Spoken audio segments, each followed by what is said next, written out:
মজার একটা রান্নার রেসিপি নিয়ে আসলাম। রান্নাটা কিন্তু সিম্পল, কিন্তু খেতে খুবই মজার।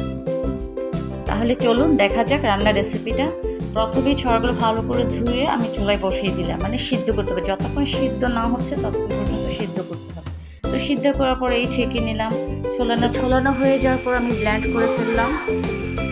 ব্লেন্ড হয়ে যাওয়ার পর চুলায় আমি পাতিলা বসাই দিলাম। তো পাতিলায় তেল দিয়ে দিলাম। তেল গরম হয়ে আসলে সব একে একে আমি মশলা দিয়ে দিব।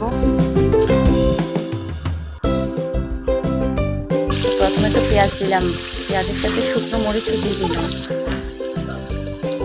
তো একে একে রসুন পেস্ট দিয়ে দিব, হলুদের গুঁড়ো, মরিচের গুঁড়ো আর লবণ দিয়ে ভালো করে কষিয়ে নিব। অল্প সামান্য পানি দিব যেন মশলা পুড়ে না যায়। তো ভালো করে কষাবো, মশলা যেন পুড়ে না যায়।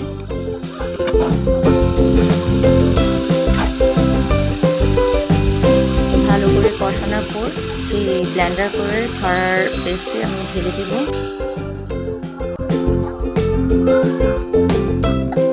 ভালো করে পরিষ্কার করে নিলাম। ঢালার পর ভালো করে নাড়াচাড়া করতে হবে যেন তলা যেন লেগে না যায়, পুড়ে যেন না যায়। ভালো করে নাড়তে হবে।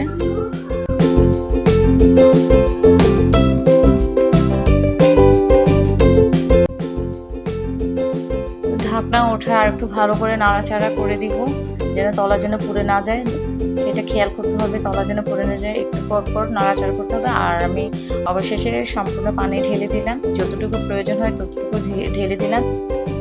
পানিটা এমনভাবে দিবেন যেন হালিমের মতো যেন ঘন হয়, বেশি পাতলা হলে মজা নেই। তারপর অবশেষে আমি কিন্তু জিরার গুঁড়া দিয়ে দিলাম। জিরাটা আমি টেলে বেটে তারপরে দিয়েছি। তো আমার রান্না শেষ। তো রান্না শেষ পর্যায়ে আমি ধনেপাতা কুচি দিলাম।